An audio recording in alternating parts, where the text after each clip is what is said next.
හොඳයි ළමයි අද අපි අපේ YouTube නාලිකාවෙන් ඕගලන්ට ඉදිරිපත් කරන්න යන්නේ ළමයි ඉතා වැදගත් පාඩමක්. මේ පාඩම ළමයි අපිට කියන්න පුළුවන් තුන්වන පාඩමට අදාළව තුන්වන ඒකකයට අදාළව ළමයි. හරිද? අපේ ආර්ථික විද්‍යා ප්‍රශ්න පත්‍රයේ රචනා කොටසේ නැත්නම් දෙවන කොටසේ ළමයි පළවෙනි ප්‍රශ්න දෙවෙනි ප්‍රශ්න නෙමෙයි තුන්වෙනි ප්‍රශ්නට අදාළව ළමයි එන්න පුළුවන් ප්‍රධාන ප්‍රශ්නයක් තමයි උපරිම මිල පැනවීම කියන කොටස.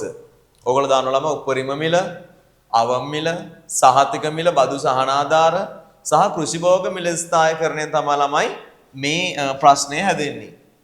එතනම අපි අද දවසේ ඕගලන්ට කියලා දෙන්න යන්නේ ඕගොල්ලෝ උපරිම මිල අමාරුයි කියලා ඔළුවෙන් අයින් කරලා නම් අද දවසේ ළමයි මේ වීඩියෝ එක බලුවාට පස්සේ ඔයාලට අනිවාර්යයෙන්ම උපරිම මිල පුළුවන් වෙනවා. මම සම්පූර්ණ පාඩමනේ මේ ළමයි කරන්නේ. මම ඔයාලට කරන්න යන්නේ කොහොමද සම්පූර්ණයෙන් ගාණක් කරන්න අපිට මොනවාද දෙන ප්‍රශ්න. අපි කොහොමද සම්පූර්ණයෙන් මේ ගාණක් කරන්න කියලා ළමයි ඔයාලට අද කියලා දෙන්නයි යන්නේ. ඉතින් ළමයි මුලින් ඉඳන් අගට බලන්න අපේ වීඩියෝ එක ළමයි අනිවාර්යයෙන්ම ඕගලන්ට මේක පුළුවන් වෙනවා. හරි හොඳයි. ඉස්සෙල්ලාම ළමයි පොඩි කාරණාවක් දැනගන්න එපා. දැන් මේ උපරිම මිල පැනවීම කියන්නේ මොකක්ද? ළමයි අපි ගත්තොත් එහෙම උපරිම මිල පැනවීමක් කරන්න ළමයි කවුරු වෙනුවෙන්ද? ළමයි අපි හිතමු භාණ්ඩයකට වෙළඳපොලේ තීරණය වෙලා තියෙන මිල පාරිභෝගිකයාට ගැනුම්කරුට ළමයි අසාධාරණ නම් අන්න ළමයි රජය මොකද කරන්නේ? භාණ්ඩේ විකුණන්න පුළුවන් හරිද? වැඩිම මිලක් ළමයි.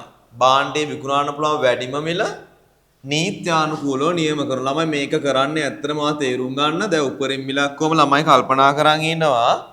ලොකු වැරද්දක් ළමයි හිතාගෙන ඉන්නවා මේ තියෙන මිලට වඩා වැඩි මිලක් වෙන්නේ නැති කියලා. ළමයි ඒක වැරදි. හරි? උපරිම මිලක් ළමයි සඵල වෙන්න නම් මතක තියාගන්න මොකද්ද වෙන්න ඕනේ? තියෙන මිලට වඩා අඩු වෙන්න ඕනේ. දැන් අපි තුන මෙන්න මේ වගේ පොඩි වැඩක්. දැන් අපි තුන ළමයි මේ උදාහරණය පොල් කියලා. අපි තුම ළමයි පොල් වලට තීරණය වෙලා 250ක මිලක්. ඒ ළමයි ඉල්ලුමෙන් සැපෙමින් ඈ. අපි තුම සමතුලිත ප්‍රමාණය 1000යි. හරිද? දැන් ළමයි හිතන්නේ මේ මිල අසාධාරණ මොකද වෙන්නේ? පාරිභෝගිකයා නේද ළමයි කෑ ගහනවා උද්ඝෝෂණ කරනවා පාරට බහිනවා නේද ගිනි තියන එක එකව කරනවා. හරිද? බෝඩ් අල්ලන් ඉන්නවා. හරි? ළමයි එතකොට මේ මිලට ළමයි පල්ලෙහා මිලක් නියම කරනවා. හරි? අපේ රජයේ ළමයි නියම කර රුපියල් 200ක මිලක් ළමයි උපරිම මිලක් කියලා මේක ළමයි කරන්නේ පාරිභෝගිකයා වෙනුවෙන්. තියෙන මිල අඩු කරවන්නේ පාරිභෝගිකයා වෙනුවෙන්. ඒක නිෂ්පාදකයා ළමයි එච්චර හොඳ දෙයක් නෙමෙයි නේද? හොඳයි. ළමයි එතකොට මේ උපරිම මිල පැනවීමකදී ළමයි ඕගොල්ලෝ කල්පනා කරන්න ඕන දේවල් කීපයක් තියෙනවා. අද ඒ ටික තමයි ළමයි කතා කරන්න යන්නේ. දැන් මේ චුට්ට ළමයි මම කියලා දෙලා පඩස්කාල වලට මම ගාණක් කරලා පෙන්නනවා. ළමයි මෙහෙම උපරිම මිලක් ගැහුවට පස්සේ මේ මිලට වඩා භාණ්ඩය වැඩි ගාණකට විකුණන්න බෑ ළමයි. ඒක තමයි නීතිය. දැන් ඔයගොල්ලෝ දන්නවා අපි ගත්තොත් එහෙම ගොඩාක් අත්‍යවශ්‍ය ආහාර ද්‍රව්‍ය වලට හාල් වෙන්න පුළුවන් සීනි පරිප්පු වගේ දේවල්. හරි? ළමයි අපි ගත්තොත් එහෙම ඉන්ධන වර්ග වලට. හරි? ඊට පස්සේ තමයි ඔය පොලි අනුපාතය. මහ බැංකුව නියම කරන පොලි අනුපාතය අපි දුන් 10%යි නම් නේද? අපි තුන ළමයි ඔයගොල්ලෝ හිතන්නකෝ බැංකුව වලට කිව්වොත් මෙන්න මේ රේට් එක තියාගමු කියලා ඊට වඩා ළමයි වැඩිපුර පොලියක් අය කරන්න බෑ. ළමයි එතකොට එහෙනම් උපරිම මිල කියන අභ්‍යාසයේදී ළමා මතක තියාගන්න කාරණාවක් මෙන්න මේක. ළමයි උපරිම මිලක් ඇත්තටම සඵල වෙන්නේ මේ තියෙන සමතුලිත මිලට වඩා පහළ නම් විතරයි. නැත්නම් ඒක ළමයි සඵල නැහැ. ළමයි උපරිම මිලක් ගැහුවට පස්සේ ඔයාට පේනවා 200 දිගේ මම මෙහෙම ගියාට පස්සේ අපිට හම්බ වෙනවා QS කියන්නේ අපිට පේනවා සැපයුම් වක්‍රය කැපෙන තැන. ළමයි QD හවු වෙනවා මේ QD කියන්නේ ඉල්ලුම් වක්‍රය කැපෙන තැන. ළමයි අපිට පේනවා මේ 200 දී ඉල්ලන ප්‍රමාණය වැඩි වෙලා අපි තුමු 1500යි කියලා. 200 දී ළමයි සපයන ප්‍රමාණය අඩු වෙලා අපි තුමු ළමයි මෙතනට එන 700යි කියලා. එන ළමයි ඔයාට පේනවා මොකද්ද? උපරිම මිලක් ගැහුවම මේ 200 දී උපරිම මිලේදී ඉල්ලනවා වැඩිපුර ප්‍රමාණයක් සපයන්නේ අඩුපුර ප්‍රමාණයක්. එහෙනම් ඔයාලට පේනවා මෙතන එන්නේ අධි ඉල්ලුමක්. මේ මතක තියාගන්න උපරිම මිලේදී ළමයි හැමතිස්සෙම බිහි වෙන්නේ අධි ඉල්ලුමක්. භාණ්ඩ හිඟයක්. එහෙනම් අධි ඉල්ලුම හොයන්නේ QD වලින් QS අඩු කර. දැන් මෙතන හැරි ළමයි 1500න් 700ක් අඩු වෙනවා. 1500න් 700ක් ගියාම ළමයි මෙතන අධි ඉල්ලුම 800ක් එනවා ඒකක. හරි දැන් මම ඒක ලියන්න යන්නේ නැහැ. මම ලියන්න ළමයි ඒකක කියලා. ඒක පුරුද්දක් උද කරගෙන යන්න. ළමයි එතකොට මේ අභ්‍යාසයේදී ළමයි ඔයාගෙන් අහන්න පුළුවන් අධි ඉල්ලුම. අපි ඔයාලම උත්තර දෙන්න. අධි ඉල්ලුම හොයන්නේ නේද මේ ආපු 200 ළමයි රජයේ පනවපු උපරිම මිල ඉල්ලුම් සමීකරණ සැපයුම් සමීකරණ දාලා ඉල්ලුම් ප්‍රමාණ සැපයුම් ප්‍රමාණ හොයාගත්තා. ඉල්ලුම් ප්‍රමාණය සැපයුම් ප්‍රමාණය අඩු කරා අධි ඉල්ලුම හෙව්වා. හරිද? ළමයි දැන් අපෙන් අහනවා උපරිම මිලේදී ළමයි මොකද වෙන්නේ මේ බලාගන්න මේ. උපරිම මිලක් ගැහුවට පස්සේ ළමයි දැන් මෙතන මේ 200 උපරිම මිලක් ගැහුවට පස්සේ ඔයාට පේනවා ළමයි සැපයුම් ප්‍රමාණය 700යිනේ. දැන් හිතන්නකො මම පොල් සැපයුම් කරුවෙක් කියලා. මම අරගෙන එන්නේ පොල් 700යි. හරිද? ළමයි එතකොට ඔයාට පේනවා ගැනුම් කරුවෝ 1500ක් කිල්ලුවට වැඩක් නැහැනේ ළමයි.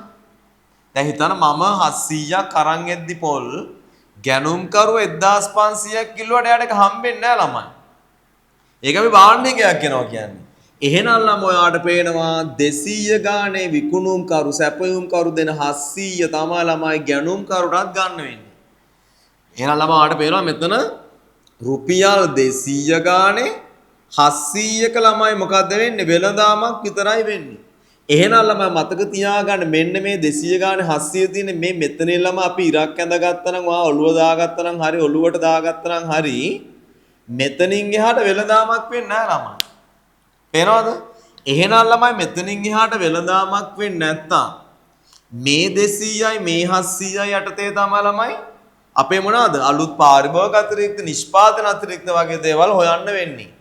ළමයි එහෙනම් බලා ගන්න ඔයාට මෙතන ළමයි හරිම ලේසි වැඩේ. මෙතන ළමයි ඔබට පේනවා මේ 200 ගානේ 700 නම් හුවමාරු වෙන්නේ ළමයි මේ බලා ගන්න මේ උඩින් එන ත්‍රපීසියන් කෑල්ල තමයි ළමයි නව පාරිභෝගික අතිරික්තය වෙන්නේ මේ. මම ළමයි ලියා ගන්න මම ලියන්නම් මේ නව පාරිභෝගික අතිරික්තය. ළමයි මේ යටින් එන ත්‍රිකෝණ කෑල්ල තමයි දැන් යා මේ මිලක්ෂය පටන් ගන්න හින්ද හරිද? එයා තමයි ළමයි මොකද්ද? නව නිෂ්පාදන අතිරික්තය වෙන්නේ.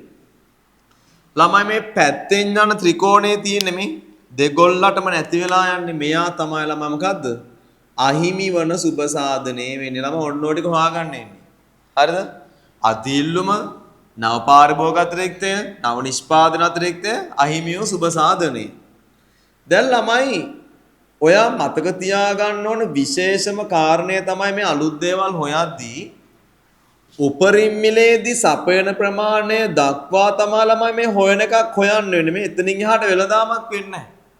බඩු විකිනෙන්නේ ළමයි 200 ගානේ 700ක් විතරයි.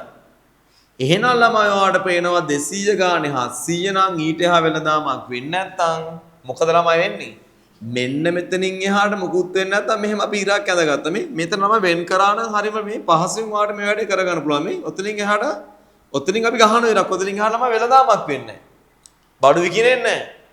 එහෙනම් ළමයි ඔය අභ්‍යාසෙදි තව වැදගත් කොටසක් තමයි ළමයි මෙන්න මේ පාරිභෝගික අතිරික්ත ළම ආඩ පේනෝ එන්නේ ත්‍රපීසයමන්නේ. ඕක හොයද්දි ළමයි ත්‍රපීසයම හොයන්නේ මේ සමාන්තර පාද දෙකේ එකතුව ආධාරකින් වැඩි කළ දෙකින් බෙදලානේ. ඕක හොයද්දි ළම ආඩ පේනෝ මෙන්න මේ මෙතන ඉඳන් මෙතනට දුර ඕනේ මේ. මෙන්න මේ දුර හොයද්දි ළමයි ඔයාට පේනෝ මෙන්න මෙතන කැපෙන තැන ඕනි. මේ කැපෙන තැන තමයි ළමයි මතක තියාගන්න උපරිම කළු කඩ මිල එන්නේ. කළු කඩ මිල මතක් කරගන්න පුතා. කළු කඩ මිල කියන්නේ මොකද්ද? උපරිම මිලක් ගැහුවට පස්සේ වෙලෙන්දෝ හොරෙන් භාණ්ඩේ විකුණන මේ කියන්නේ උපරිම මිලට වඩා වැඩි ගාණකට විකුණනවා නම් නීත්‍යානුකූල නෑ ළමයි අපි කියන කළු කඩ මිලක් කියලා. අපි කියන්නේ සාමාන්‍යයෙන් ඔය ගමේ සමහරක් අර කළු මුදලාලිලා කියලා. කළු මුදලාලිලා කියන්නේ ළමයි කළු නේද කළු හමක් තියෙන මුදලාලි කියන්නේ නෙමෙයි. හරිද? කළු මුදලාලි කෙනෙක් කියන ළමයි කවුද? අර නියම කරලා තියෙන මිලට වඩා වැඩිපුර ගානකට විකුණන කෙනෙක්. අන්න ඒකත් අද ඔයා ඉගෙන ගත්තා. හරිද? ළමයි එතකොට දැන් ඔයාලා මොකද දැන් කළු මුදලාලි කෙනෙක් ඉන්න කඩයක්ම ඕගොල්ලෝ බලන ගියාට පස්සේ මිනිහා සුදුයි. ළමයි එතකොට ඕගොල්ලෝ බලන කීපු දේ වැරදි. කළු මුදලාලි කෙනෙක් කියන්නේ මොකද්ද? වැඩිපුර ගානකට විකුණන කෙනෙක්. මේ එහෙනම් ළමයි උපරිම මිලක් ගැහුවට පස්සේ 200ක මේ 200ට වඩා වැඩිපුර ගානකට භාණ්ඩේ විකිනෙද්දී ඒක කළු කඩ මිල. එහෙනම් ළමවාට පේනවා මේ භාණ්ඩේ විකුණන්න පුළුවන් උපරිම කළු කඩ මිල මේ මෙතනින් එන්නේ. මේක කොහොමද හොයන්නේ? උපරිම මිලේදී සපයන ප්‍රමාණය 700යි. 700 දිගේ යන්න ළමයි කොහෙටද? ඉල්ලුම් වක්‍රයේ කැපෙන තැනට එතනට ගිහිල්ලා මෙතනට ඇවිල්ලා බලන්න අපි તો මෙතන 270 කියලා අන්න ළමයි උපරිම කළු කඩ මිල. කොහොමද මේක සමීකරණයකින් කරන්නේ? මේ උපරිම මිල දාලා ළමයි අපි සපයන ප්‍රමාණය තියෙන්නේ. මේ සපයන ප්‍රමාණය ළම අපි සැපයුම් සමීකරණ දාලා හොයන්නේ. ඒ ප්‍රමාණය ළමයි ඉල්ලුම් සමීකරණයේ ප්‍රමාණයට දැම්මම මෙයා වෙනද අපි දුම් මේ මෙතනට අදාළමයි ඉල්ලුම් සමීකරණයේ QD සමානයි 200 ඍණ අපි දුන්නා 500 ඍණ 5යි p කියලා. අපි මේ 700 දාන්න ඕනේ මෙන්න මෙතනට. ඒක අමතක කරන්න එපා. උපරිම කළු කඩ මිල හොයාගත්ත නැත්නම් ළමයි ගාන වැරදි. එහෙනම් ඔන්න පොඩි සරල අදහස් ටික ඔලුවට දාගන්න මම දැන් ඔයත් එක්ක සම්පූර්ණ ගානක් කරන්නයි යන්නේ. හොඳේ? අහගන්න අපි විනාඩි 15න් ඉස්සෙන් ඔයාලට සම්පූර්ණ ගානක් කරන හැටි කියලා දෙන්නයි යන්නේ. මම ඔයාලට මේ පොඩ්ඩක් ළමයි මේ කියලා දුන්නේ. පොඩි මතක් කිරීමක් තමයි ළමයි මුලින්ම දුන්නේ. හරිද බලා ගන්න. හොඳයි. අපි හිතමු ළමයි අපිට දීලා තියෙනවා ගානක් QD සමානයි 3000 ඍණ 10යි p. ළමයි අපිට දෙනවා QS සමානයි ඍණ 600 ධන 20යි p. ළමයි අපිට තමයි මේකේ අපිට කියනවා මේ භාණ්ඩයට හරිද රුපියල් 100ක උපරිම මිලක් ගහනවා කියලා. ඔන්න ඕකයි ගාන. රුපියල් 100ක ළමයි උපරිම මිලක් ගහනවා. හොඳයි. ඔන්න දැන් බලන්න මම ගාන කරන හැටි. හරිද? හරිම ලේසියි. හොඳයි. ළමයි ඉස්සෙල්ලාම ඕගොල්ලෝ ඔලුවට දා ගන්න ඕනේ. දැන් අපි මොකද මුලින්ම අපිට කරන්න වෙන්නේ? මොනා කරන්නත් කලින් ළමයි සමතුලිතය හොයන්න එපා නේද? ඉස්සෙල්ලාම ළමයි ඔයාලට පේනවා සමතුලිතය ළමයි හොයන්න වෙනවා. හරි? P සහ Q කියලා මම මේත් එක ළමයි අඳ ගන්නවා. මොකද්ද? මේත් එක්ක ළමයි අඳ ගන්නවා ඕගලන්ට මෙන්න මෙහෙම නේද? බොරු සමතුලිතයක් ඇඳ ගන්නවා ළමයි. ඒක ඉතාමත් වැදගත්. අමතක කරන්න එපා. හොඳයි මම සමතුලිත හොයන්න ළමයි. QD සමානයි QS 3000 ඍණ 10යි p සමානයි ඍණ 600 ධන 20යි p. මෙයා මෙහෙට ආවා 3600යි. මෙයා මෙහෙට ගියා 30යි p. දෙපැත්තම ළමයි 30න් බෙදුවම මොකද වෙන්නේ? බලා ගන්න. p සමානයි ළමයි කීයද? රුපියල් 120යි එන්නේ. හරිද? සමතුලිත ප්‍රමාණය හොයාගමු ළමයි. මම 120 දානවා සැපයුමට. QS සමානයි ඍණ 600 ධන 20 වැඩි කිරීම 120. එතකොට ඍණ 600 ධන 20 ඒවා 120 කීයද? 2400යි. 2400න් 600ක් ගියාම ළමයි 1800යි එන්නේ. පේනවද? ළමයි නම් සමතුලිත මිල ඇවිල්ලා තිනවා 120යි. ප්‍රමාණය 1800යි එන්නේ. හොඳට බලා ගන්න. හොඳයි. දැන් ළමයි අපි හිතමු මේකට පණවනවා රුපියල් 100ක උපරිම මිලක්. දැන් මං ගාන පටන් ගන්න ඉතින්ම කිව්වා හොඳේ. මේකට පණවන ළමයි රුපියල් 100ක උපරිම මිලක්. හරිද? උපරිම මිලක් ගහනවා. එහෙනම් මම මේක ළමයි මාක් කර ගන්නවා මේ 120යි දැන්ට තියෙන්නේ 120යි තියෙන්නේ ප්‍රමාණය 1800යි සමතුලිතය. ළමයි 100ක උපරිම මිලක් ගහනවා. මම නිකන් මාක් කර ගන්නවා. මේ අපිට මෙතන 100යි කියන මම මෙතන 100 මාක් කළමයි මෙතනින් දාන උපරිම මිල කියලා. හොඳයි වත් මේ විදිහට කරගෙන යන්න. හොඳයි බොරු රූපසනක් අඳින්න ඕනේ. සමීකරණ වලින් විතරක් වැඩේ කරන්න බෑ. හොඳයි බලා ගන්න. ළමයි එහෙනම් ඉස්සෙල්ලා මොකක්ද හොයන්න ඕනේ? 100 දී සැපයුම් ප්‍රමාණයයි ඉල්ලුම් ප්‍රමාණය හොයන්න ඕනේ. කොහොමද කරන්නේ යන්න ඕනේ? දැන් මෙතන වැඩේ පටන් ගන්න යා. 100 දානවා ඉල්ලුමටයි සැපයුමටයි. QD සමානයි 3000 ඍණ 10යි p නේ. නේද? 3000 ඍණ 10 වැඩි කිරීම කීයද? උපරිම මිල 100යි. 3000න් මේ 1000ක් අඩු කරාම ඉල්ලුම් ප්‍රමාණයමයි 2000යි. මේ ඔන්න මම මාක් කරනවා. ඉල්ලනවා 2000ක්. ඔන්න QD කැපෙන්නේ ළමයි 2000න්. සැපයුම් ප්‍රමාණය හොයන්න ඕන ළමයි. සැපයුම් ප්‍රමාණය කොහොමද දාන්නේ? QS ට දානවා. QS සමානයි ඍණ 600 දාන 20යි P. එහෙනම් ඍණ 600 දාන 20 වැඩි කිරීම උපරිම මිල දානවා 100. 2000යි මෙතන 2000න් 600ක් ගියාම 1400යි එන්නේ. එහෙනම් ළමයි මම මෙතනට දානවා 1400. ඔන්න බලා ගන්න ළමයි. පළවෙනියට මොවාගෙන් අහන්න පුළුවන් අදිල්ලුම කීයද උපරිම මිල පැනෙවුවට පස්සේ. ඒ කියන්නේ බාණ්ඩ හිඟේ. බායෙන් එපා ඔක්කොම උත්තර දෙනවා හොඳේ. එහෙනම් ළමයි වාඩ පේනවා මොකද්ද බලා ගන්න මේ ඉල්ලනවා 2000ක් සපයන්නේ 1400යි. කොහොමද අදිල්ලුම හොයන්නේ? ළමයි අදිල්ලුම හොයන්නේ අපි ED කියලා කියනවා කොහොමද? ඉල්ලුම් ප්‍රමාණයෙන් සැපයුම් ප්‍රමාණය අඩු කරනවා. එහෙනම් ඉල්ලුම් ප්‍රමාණය 2000යි සැපයුම් ප්‍රමාණය 1400 කීයද? ඒකක 600යි එන්නේ. පේනවද? එහෙනම් අදිල්ලුම පේන්නේ මෙන්න මේ දෙන්නගේ අතර දුරින්. පේනවද? ඔන්න ළමයි excess demand අදිල්ලුම පේනවා බාණ්ඩ හිඟේ පේනවා. පේනවද? හොඳයි. දැන් ළමයි හොඳට බලා ගන්න හොඳේ. ඔයා මේ ගාන හදද්දුවාට මතක් වෙන්න ඕනේද මේ උපරිම මිලේදී සපයන ප්‍රමාණය දක්වා තමයි වෙළඳාම වෙන්නේ මේ. මෙතනින් එහාට වෙළඳාමක් වෙන්නේ නැහැ ළමයි. බඩු විකිරෙන්නේ නැහැ. මොකද විකුණුම් කරුවා සැපයුම් කරුවා මේ මිල යටතේ දෙන ප්‍රමාණය අරගෙන පාරිභෝගිකයට ගෙදර යන්න යනවා. ගෙදර හරි කොහේ හරි යන්න පුළුවන්. හරිද? එහෙනම් ඔයාලට පේනවා මෙතනින් එහාට වෙළඳාමක් වෙන්නේ නැහැ නෙමෙයි. එහෙනම් ඔයාලට පේන මම මෙන්න මෙහෙම ළමයි මෙන්න මෙතන ඉරක් ගහගත්තා. පේනවද? දැන් මෙතනින් එහාට ඔයාලට තේරෙනවා. එහෙනම් ළමයි මේ මෙතනින් ඔයාලට පේන මෙහෙම ඉරක් ගැහුවට පස්සේ ළමයි මේ 1400 කියන්නේ උපරිම මිලේදී සපයන ප්‍රමාණය. ඒක දිගේ ළමයි මම ඉල්ලුම් වක්‍රය හම්බෙන තැනට මොකක්ද දෙන්නේ? උපරිම කළු කඩ මිල එනවා. ඒක ළමයි හොයන්න ඕනේ. විභාගෙදිත් වෙන්න පුළුවන් උපරිම කළු කඩ මිල සොයන්න උපරිම මිල පැනෙවුවට පස්සේ. ළමයි එහෙනම් ඒක හොයන්නේ කොහොමද? මම ඔක ළමයි විශේෂම කරලා කියලා දෙන්නේ මේක හරි වැදගත් නේ. ගොඩක් ළමයි ඔක දන්නේ නැහැ මේ ඍණ 600 දන 20යි පීනේ. QS සමීකරණ දාන්න එපා මේ 1400. පේනවද? මේක ළමයි දාන්න ඕනේ QD සමීකරණයටයි. QD සමානයි 3000 ඍණ 10යි පීනේ. මෙතනට දානවා ළමයි මේක මේ 1400 සමානයි 3000 ඍණ 10යි p මෙයා මෙහෙට 10යි p සමානයි 3000න් 1400 කියම කීයද?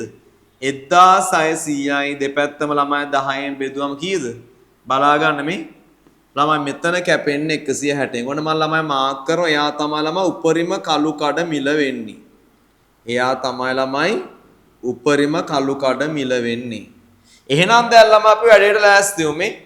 දැන් ඔයාගෙන් අහනවා ළමයි උපරිම මිල පැනෙවුවට පස්සේ නව පාරිභෝගික අතිරික්තය කෝ මෙන්න ළමයි මෙන්න මේ ත්‍රපීසියම් කෑල්ල තමයි නව පාරිභෝගික අතිරික්තය වෙන්නේ. මම මේක මාක් කරා ඔන්න හෙව්වා. හොඳේ. තව පොඩි වැඩයි තියෙන්නේ. හොඳේ. චූටි වැඩයි.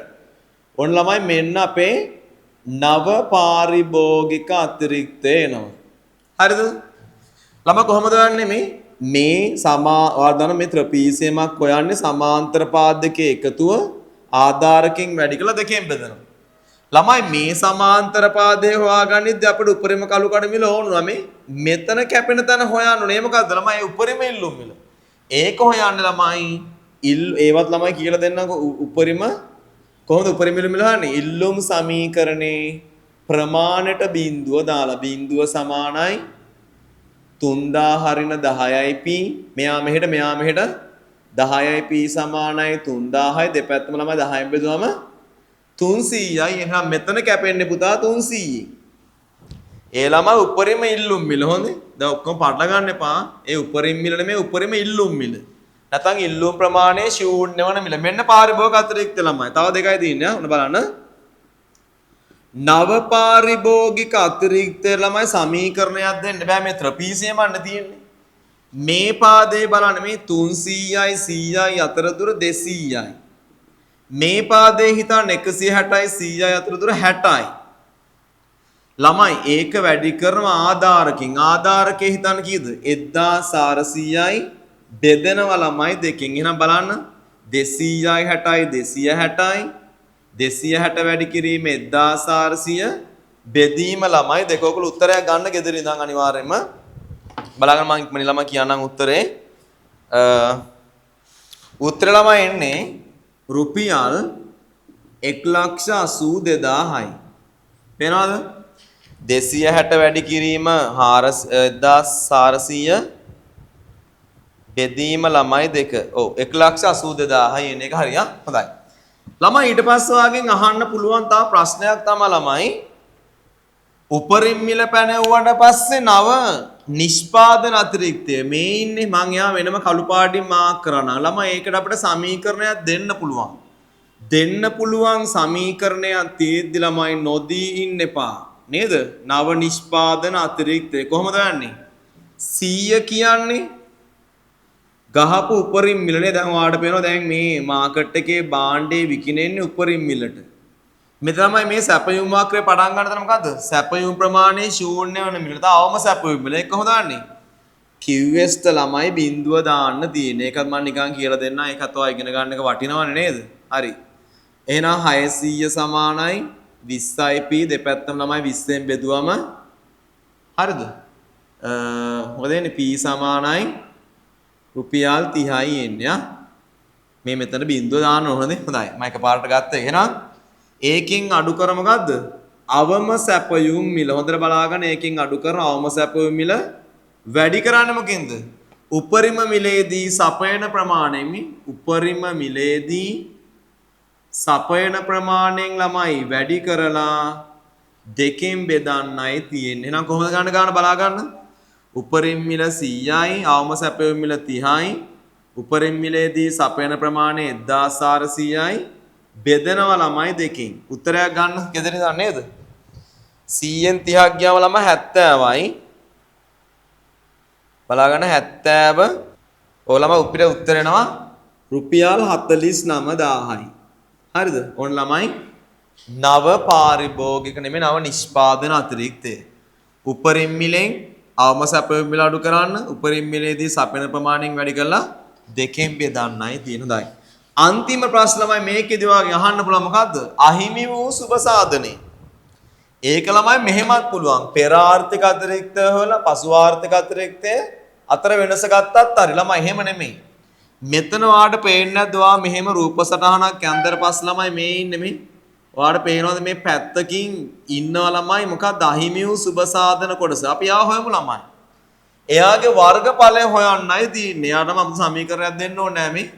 එයාගේ මේ තියෙන ළමයි ආධාරකේ මේ තියෙන්නේ ලම්බ උස මේ ආධාරකයේ කීයද 160යි 100යි අතර දුන 60යි ළමයි ඊට පස්සේ ඕගොල්ලෝ බලන්න මෙයාගේ ලම්බ කුස මේ ලම්බ කුස කියන්නේ මෙතන ඉඳන් මෙතන දුර 1400 1800 අතර දුන 400යි බෙදනවා ළමයි දෙකෙන් ඔච්චරයි එහෙනම් ළමයි මම උත්තරයක් ගන්න මෙතන දෙකට දෙකේ එකයි මෙතන ළමයි 30යි නේද 30 ළමයි 400න් වැඩි කරන්න දෙන උත්තරෙන් කීයද?